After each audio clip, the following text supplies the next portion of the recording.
Folks back home may be hearing more and more about the state Supreme Court's second ruling on the McCleary decision. Explain this second ruling and what are your thoughts about what the court is demanding? Well, before we get into the second ruling, I think it's really important to have folks remember that we put $1 billion into education last year. Just really huge, and enacted some pretty important reforms. Remember, most of that money went to early education, transportation, some to the material costs that school districts have. And I think what's important is I feel that we're on the right track. But the court, in their infinite wisdom, doesn't think we're on the right track and is demanding, outright demanding us to put more money in for a supplemental budget session. That just doesn't make sense.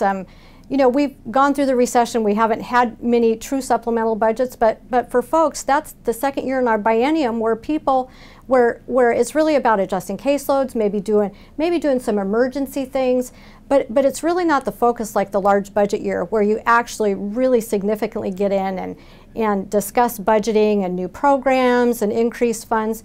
But I'm proud of what we've done for education. I think that's the important thing. It's the first thing we ought to fund, not the last. And I would argue that we'd be way further ahead if we hadn't continued in years past to spend so much money in other places. And so what frustrates me about the court is that they're doing our jobs. And that is completely a separation of powers. That's legislating from the bench. And so you know what my response to that is? Okay, if you're going to expect us to put more money in, maybe it ought to come from you first. And I think this is a huge issue.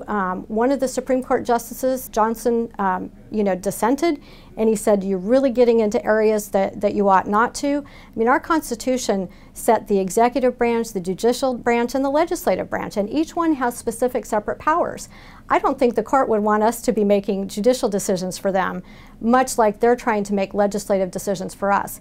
And again, this isn't that I don't believe education is important or teachers aren't important, or especially the students, but we have a process, and we've got to come out of the recession in a good way and make sure that we're not doing the kinds of overspending that's going to get us right back in the same spot.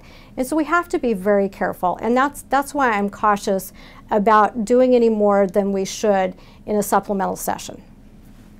Let's talk briefly about a bill you're sponsoring that would deal with contractors, House Bill 2113. What does this bill do and why is it important? Well, if you can think of your own neighborhood, everybody knows the person that they have being a handyman, coming out and helping out and doing things.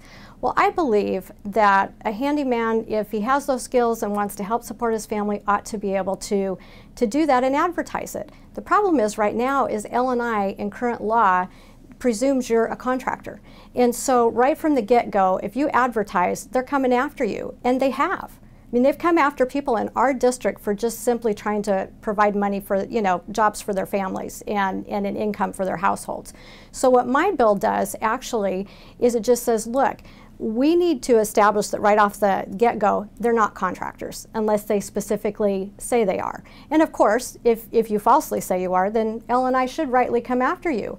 But there's an exemption in statute that says, look, if you do a job up to, right now it's currently $500, I want to raise it to $1,200, that's labor and supplies, that you ought to be able to do that without a contractor's license. These are, this is like painting a home or fixing maybe, I don't know, some woodwork or, just inconsequential things. My biggest point is we need to allow people to support their families, and the government shouldn't intrude on that. So I'm excited about this bill, and I actually just found out it's going to get a hearing next week. So we will stay tuned. I don't know what its future holds for getting passed, but I think it's a huge issue, and I want to bring it forward.